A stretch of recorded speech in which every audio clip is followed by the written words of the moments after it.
Vamos a escuchar la presentación de Enrique del Val sobre la propuesta que podríamos decir ha dado la vuelta al mundo, pero que ya se instaló en el debate político mexicano sobre el ingreso ciudadano universal o ICU. Enrique es licenciado en Economía por la UNAM y actualmente es director general de Planeación en la UNAM, donde ha sido secretario general, coordinador de Planeación, secretario administrativo y ocupado en el sector público diversos puestos de subsecretario y demás. Actualmente también es el presidente de la Asociación de Exalumnos de la Facultad de Economía. Le pedimos a Enrique.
Vamos a tratar de hacer una presentación rápida de este tema. Yo quisiera empezar diciendo, vamos a hacer una presentación, la justificación, los antecedentes en el mundo, en México, las propuestas presentadas en la Cámara, una política y una propuesta que yo hago también. Es decir, es un tema en la que desgraciadamente hay muchas propuestas. Yo creo que después de varios años estar metido en este tema, la implantación gradual del ingreso ciudadano universal, ICU, o renta básica, es decir, hay 7, 8 nombres para lo mismo. Nosotros en México adoptamos la decisión ahí con Pablo Yáñez, y yo que debería estar aquí, no está en Chile, adoptamos llamarla ingreso ciudadano universal. Y la definición es muy clara, es un ingreso pagado por el Estado como derecho ciudadano a cada miembro residente de la sociedad, incluso si no quiere trabajar de forma remunerada, sin tomar en consideración si es rico o pobre, o dicho de otra forma, independientemente de cuáles puedan ser las otras posibles fuentes de ingreso y sin importar con quién conviva. Es decir, por el mero hecho de ser ciudadano, recibiría el ingreso ciudadano. Difiere del asistencialismo por su carácter general, es independiente de la posición económica de las personas y pretende reducir la pobreza extrema, principalmente la alimentaria. Es diferente también a los programas convencionales de combate a la pobreza, ya que trata de resolver el problema antes de que se caiga en él. Y sería un gran instrumento de negociación para mejorar el ingreso real, porque partiendo, si ya tiene un ingreso, podría mejor la lucha patronal, podría vencer y tener mejores salarios, es decir, no parte de cero, parte de un ingreso mínimo que tiene. Y abatiría la trampa de la pobreza, gracias a su incondicionalidad, lo que incluso permitiría al individuo decidir si trabaja o no. Y la dignidad de yo creo que es un tema central, la dignidad de las personas no se vería afectada, como actualmente sucede, ya que para poder recibir los recursos de los programas, la mayoría de los programas hay que ser sujeto a una investigación que evidencie ser pobre, o lo que es peor, que lo declare. Es decir, yo creo que es un ataque a la dignidad humana. Por su carácter universal, reduciría el paternalismo, las estructuras burocráticas y el manejo electorero de los programas sociales, es decir, como le corresponde a todos, ya no habría de que para estos sí, para estos no. En el mundo hay, según la OIT, hoy 190 millones de desempleados, cifra que tiende a aumentar con la robotización. Salió un documento de la OCDE esta semana en la cual dice que en los próximos 10 años desaparecerán 66 millones de empleos.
Recibirán menos. En 1967, Lyndon Johnson creó la Comisión Nacional de Ingresos Garantizados, que emitió la recomendación de adoptar un nuevo programa de ingresos que pudiera cubrir las necesidades de todos los estadounidenses. En 1976, y quizás la primera aplicación en Estados Unidos, el gobernador de Alaska propuso la creación de un fondo para beneficio de los habitantes de ese estado. Mediante el depósito de una parte de los ingresos producto de la extracción del petróleo, ese mismo año se aprobó la constitución del Alaska Permanent Fund y desde 1982 el fondo paga a todo habitante de Alaska un dividendo anual en lo que puede contenderse, a mi juicio, como la aplicación del IJO. En 1986 se crea la Basic Income European Network y actualmente hay 22 secciones en todo el mundo. México es parte desde 1908. En España existe un movimiento muy fuerte de la red de renta básica. El Parlamento catalán debatió una propuesta de renta básica ya hace más de 12 años y el Parlamento de la Comunidad Autónoma del País Vasco también debatió a fondo la renta básica y hace 4 años presentó una iniciativa legislativa popular que se encuentra en trámite en el Congreso de los Diputados. Aquí en México, hace 10 años, existió el Foro Universal de las Culturas, que fue aprobada la Declaración Universal de los Derechos Humanos Emergentes. En su artículo 1.3 propone el derecho de la renta básica o ingreso ciudadano universal que asegura a toda persona con independencia de su edad, sexo, orientación sexual, estado civil o condición laboral el derecho a vivir en condiciones materiales de dignidad. El Foro Universal reconoció el derecho a un ingreso monetario periódico incondicional, sufragado con reformas fiscales y a cargo de los presupuestos del Estado. En 2013, la Comisión Europea aprobó la recolección de firmas para una iniciativa de ingreso ciudadano y si esa iniciativa llega a obtener 1 millón, la Comisión recomendará incentivar a los países europeos para implantar el concepto de ingreso ciudadano universal. Y en este año 2017 y 18, en Finlandia está en curso un ejercicio de otorgar un ingreso básico a los ciudadanos desempleados. En Ontario, Canadá, el ICU se aplicará durante 3 años en 3 comunidades. En África, una cosa original, diferente, y Estados Unidos, diferentes organizaciones no gubernamentales van a realizar un experimento de implantación del ingreso ciudadano. En el caso de Kenia va a durar 12 años y en el caso de Orlando involucrará a 3,000 personas. Es decir, en todo el mundo ya se viene hablando desde antes y ya hay cosas muy concretas. Por ejemplo, ahí están algunos, como en Bélgica, desde 1980 se otorga una pensión a 2,300,000 personas con $600 mensuales. El costo del programa, lo hemos analizado, es de 4 puntos del Producto Interno Bruto de Bélgica. El de Alaska, que les comenté. En Holanda, una ley de subsidio máximo a 16 millones de personas con $250 mensuales. En Francia, las familias de menos ingresos, que son como 2 millones, se les otorga 1,980 marcos. Es decir, dije marcos, ¿verdad? Pues ya, euros será, no sé, euros. En el Reino Unido, a los adultos mayores, es decir, que son 9 millones, en aquella época $552 de Estados Unidos. En Cataluña, a 57,000 personas, 470 mensuales. En Brasil, el famoso programa Bolsa Familia. En Bolivia, una ley general de renta digna para cerca de 670,000 personas. Y en Colombia, para 2,600,000 mayores de 60 años, una ley de pensión mínima garantizada. En enero de este año, el Consejo de Europa votó una resolución favorable a la renta básica universal como un mecanismo que reduce la pobreza, la burocracia y la estigmatización de las personas. Se considera que la renta básica universal es una respuesta a las pérdidas masivas de empleo derivadas de las crisis financieras y una alternativa a las secuelas de la robotización. Y es una medida para asegurar una vida digna a los ciudadanos en un contexto post-crisis que no garantiza la dignidad y la autonomía de las personas. Bien, eso es en el mundo.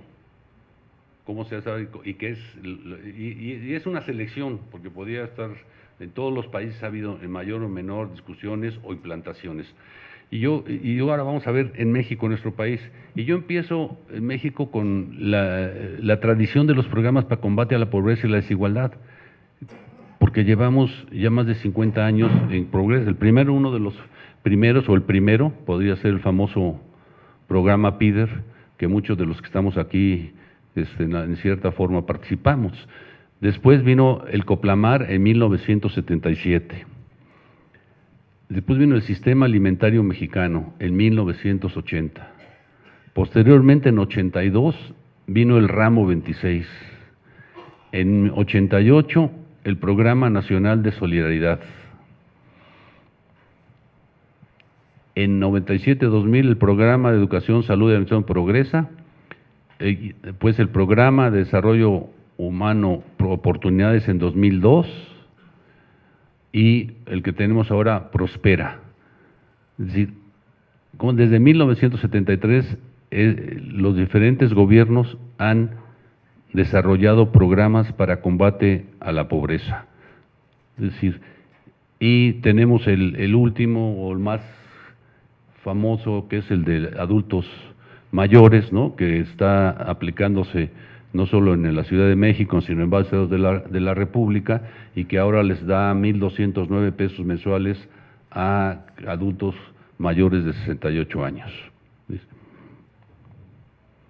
Bien, en resumen, ¿qué tenemos? Llevamos más de 50 años entre dos visiones de combate a la pobreza y la desigualdad: la focalización de las acciones o medidas universales. Hasta ahora se ha impuesto la focalización, pero con pésimos resultados. Pese a los presupuestos millonarios para combatir la desigualdad y la pobreza, los resultados de las políticas y los programas son insuficientes, pues si bien la pobreza extrema se redujo, la pobreza sigue presente. Coneval señala, de 2008 a 2016, el número de personas en pobreza aumentó de 49,5 a 53,4 millones, el 43% de la población. de 2008 a 2016, el número de personas vulnerables por ingresos pasó de 5.2 a 8.6 millones de personas. En términos porcentuales, de 2008 a 2016, el porcentaje de personas en pobreza pasó de 44.4 a 43%, y el porcentaje de personas vulnerables por ingreso pasó de 4.7 a 7.0%. El Instituto Nacional de Salud Pública, les agradezco aquí a los que vienen del Instituto, nos dio desgraciadamente la información reciente. Más de 1 millón de niños en México padecen hoy desnutrición. 10,000 niños mueren al año por esa causa. El 60% de esas muertes se presentan en zonas marginadas, principalmente indígenas, por infecciones asociadas a las condiciones de pobreza y desnutrición. El INEGI reporta que el 10% de la población concentra el 35.4% del ingreso, y en el otro extremo, el 10% de la población percibe solo el 1.9% del ingreso. Ese no se va a ver bien, pero esperemos que lo vean grande ustedes. Ahí pongo el presupuesto ejercido y programas de acciones federales de desarrollo social. Los programas efectivamente se han reducido. En 2010 había 273 y hay 140 en 2017. Los presupuestos han sido crecientes, es decir, se reducen los programas, pero de cualquier manera ha sido, en 2017 son 875,000 millones de pesos los destinados al desarrollo social. Entonces, lo que da es la magnitud, nada más en 10 años, esos 7 años, los miles de millones de pesos que supuestamente este país le ha dedicado al combate de la pobreza.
después de haber asistido a una reunión en la CEPAL, cuando se habló de ingreso. Jorge Castañeda, seguramente que asistió y le dijo. Pero aquí hay una cosa muy...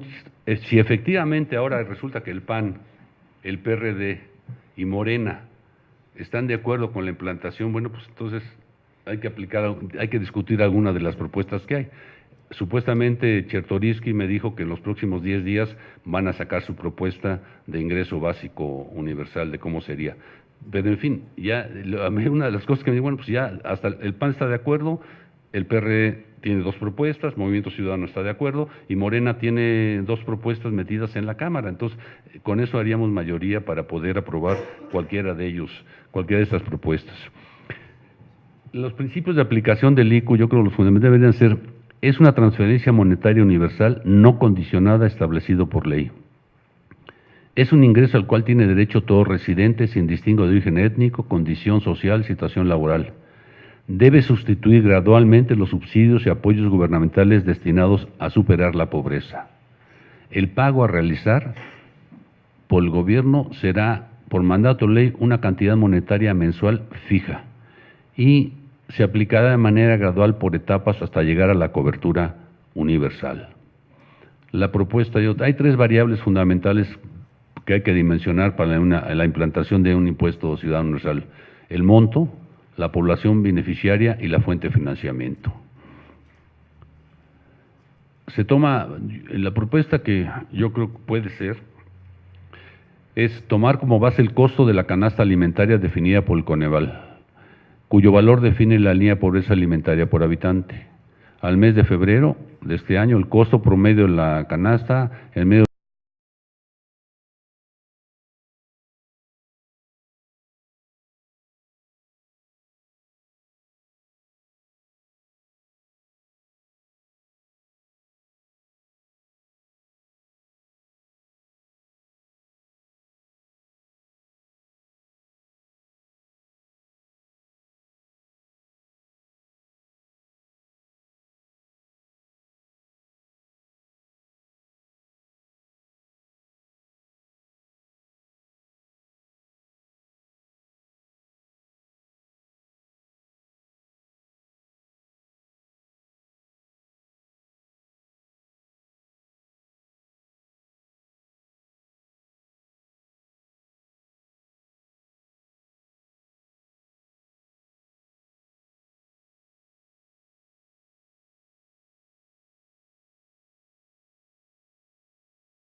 necesario para poder tener los recursos necesarios, que sí tiene que haber una decisión fundamental de recortar todos los programas clientelares en primer lugar, que son muy obvios, y poco a poco ir sustituyendo algunos de los programas para los que van recibiendo el ingreso ciudadano universal.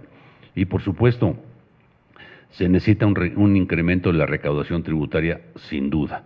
Es decir, un manejo eficiente del presupuesto, pero sí un incremento de la recaudación tributaria. El IQ es una propuesta universal, incondicional, individual y laica, ya que por el solo hecho de existir se debe acceder a ella. Es una forma de reducir la terrible desigualdad que impera no solo en México, sino en muchos países del mundo. El desarrollo tecnológico plantea el reto de que el empleo ya no es garantía de acceso al bienestar social. Los jóvenes son los mayormente afectados por la robotización que desplaza los empleos. El IQ, por su gradualismo y con un manejo inteligente en la política social, puede ser una fórmula más eficiente para asegurar un ingreso mínimo a la población y reducir con eficacia la pobreza y la desigualdad. No es una panacea ni la solución completa y definitiva a los problemas estructurales.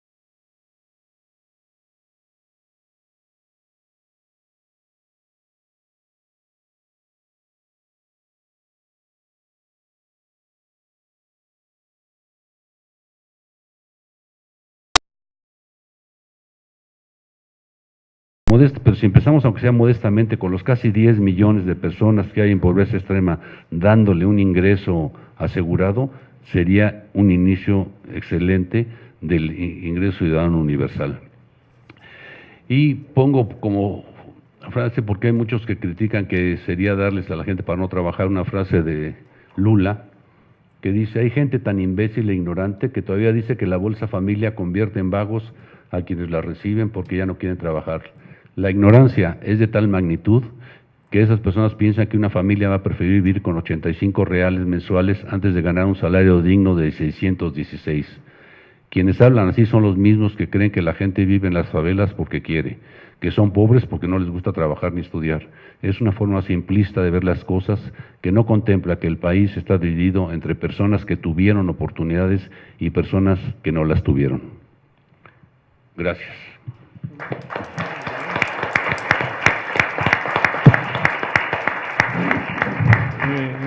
Gracias, Enrique. Vamos a escuchar ahora a Enrique Provencio. Buenas tardes, gracias Rolando, gracias Enrique por la presentación.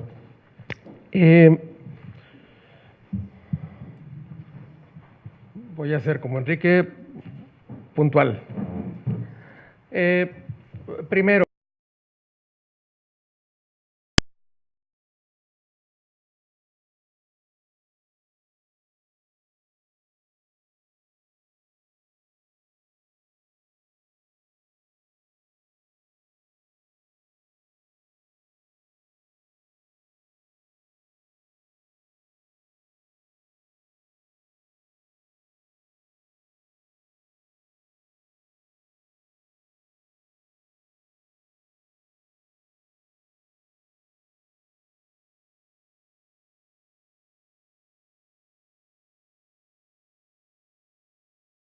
porque ahora que escucho al PIDER como antecedente, no puedo menos que sorprenderme.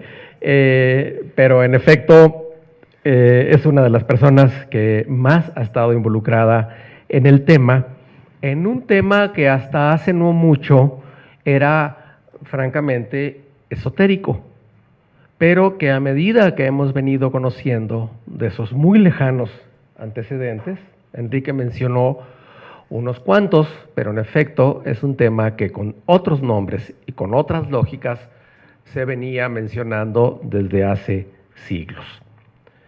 Hay algo muy importante a mi juicio en los antecedentes.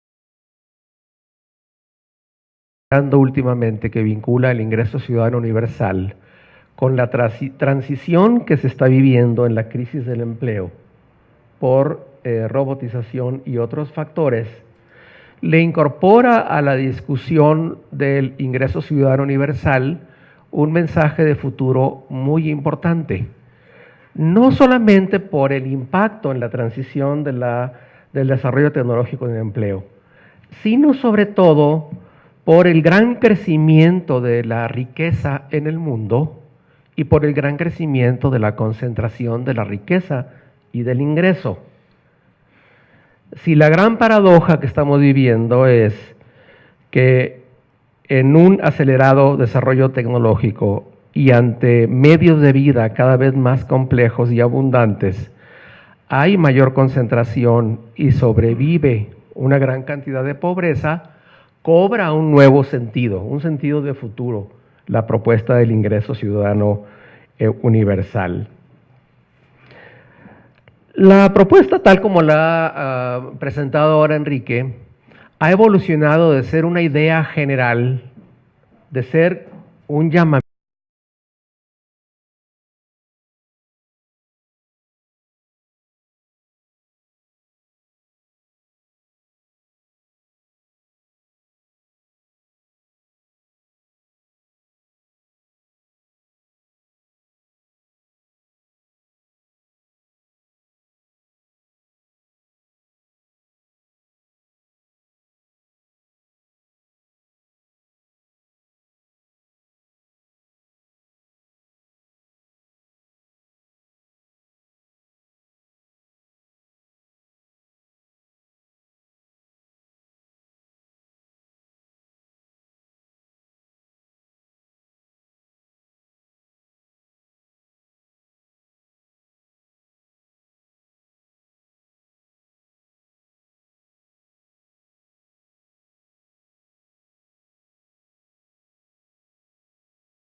Soto.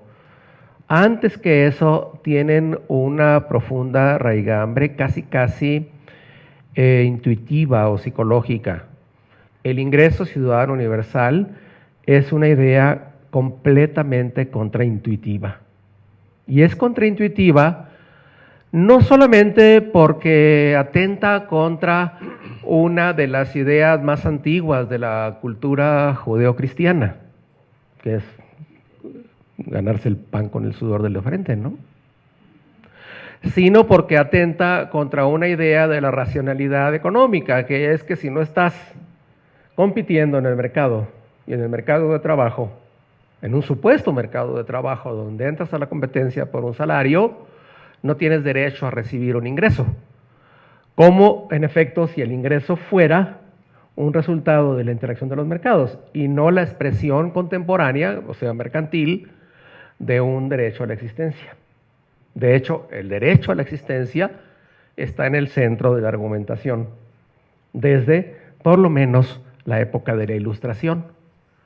Y como decían muchos filósofos de la Ilustración, si para poder existir necesitas competir en, todavía no se decía tanto mercado,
sobre la discusión si se confunde una cosa u otra. Lo voy a decir con toda claridad. Yo estoy de acuerdo, hay que impulsar un ingreso ciudadano universal en esta ruta que Enrique resumió al final.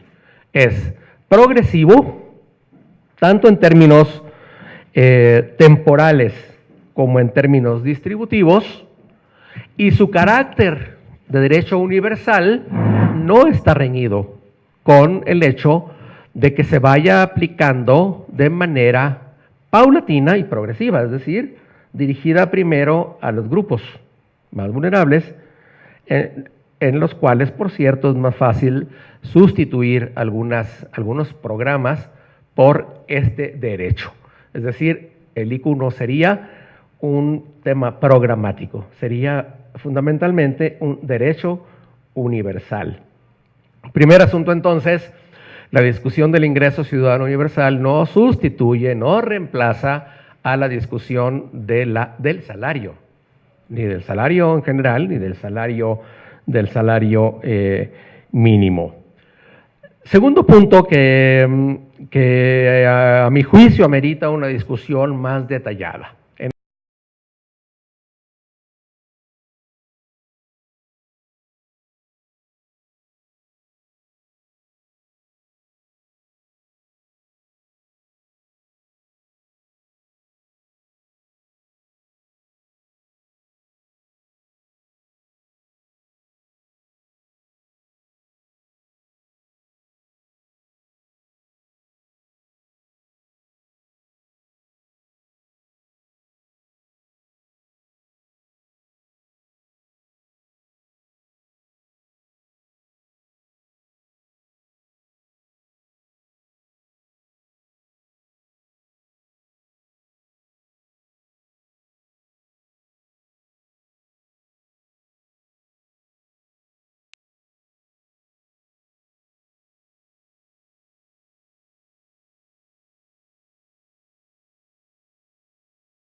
Sin embargo, la mayor parte de los recursos están en programas que no pueden ser reemplazados por el IQ, entre otras cosas, porque se refieren a dotación, se refieren a transferencias educativas, de salud, de seguridad social, que no son siempre transferencias monetarias.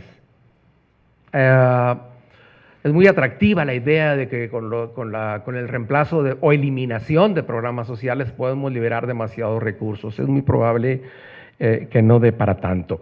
Y por tanto, al final del día, es muy probable, si no en 2019 o 2020, pero sí más adelante, que el IQ requiera regresar a la discusión de la política fiscal y regresar a la discusión de la reforma tributaria. Somos muy ingeniosos para sacarle el bulto a la discusión de la reforma fiscal. Y una de las modalidades para eludir la discusión fiscal es querer obtener todo de los programas sociales. Ojo, no estoy diciendo que Enrique lo afirme, estoy diciendo que a veces así se lee desde afuera y por tanto es un tema que hay que ver con más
Pero esto proviene del hecho de que todavía tenemos criterios muy laxos para hablar cuál es el referente. En efecto, si tomamos las canastas Coneval, asunto que, pues, que como sabemos está en discusión y que probablemente cambie próximamente, podemos partir desde costos que van del 1% en adelante. Muy bien. Primero, efecto distributivo. El efecto distributivo va a depender de cuál referente normativo tomemos para establecer el ingreso ciudadano universal. ¿Para qué grupos de personas antes de que sea universal?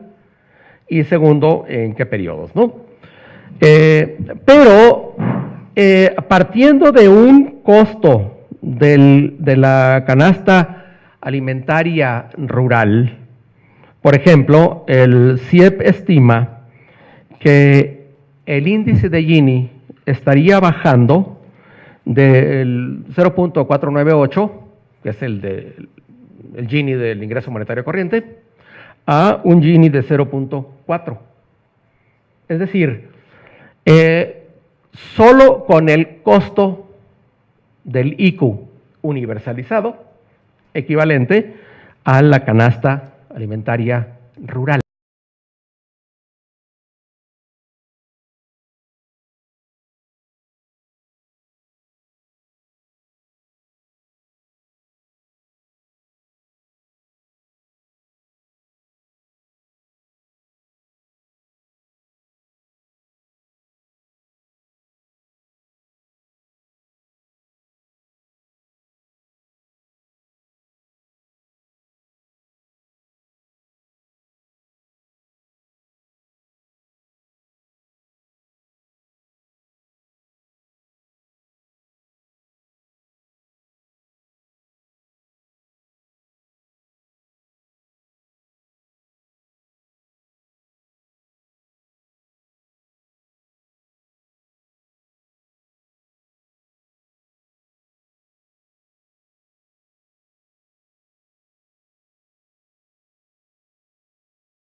La curva de distribución y sin alterar, por tanto, el sistema de incentivos actuales, ¿sí?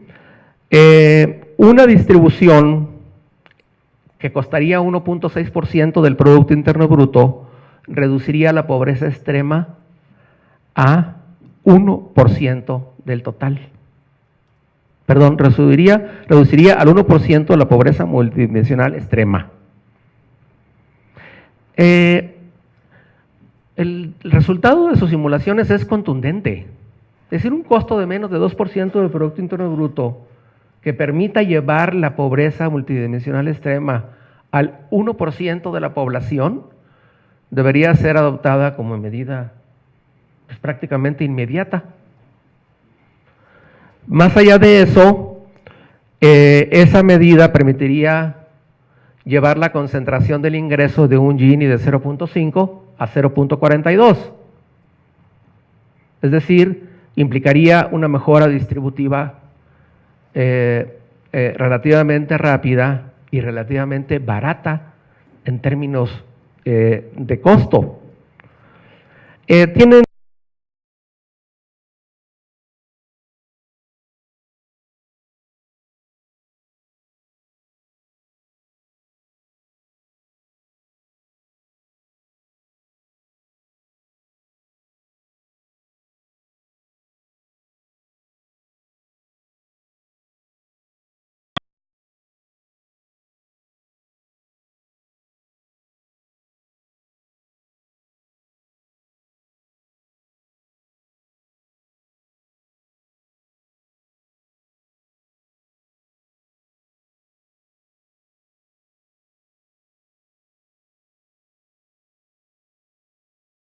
podría ser un ingreso ciudadano universal con un impacto impresionante en términos de reducción de pobreza y en términos de mejora distributiva.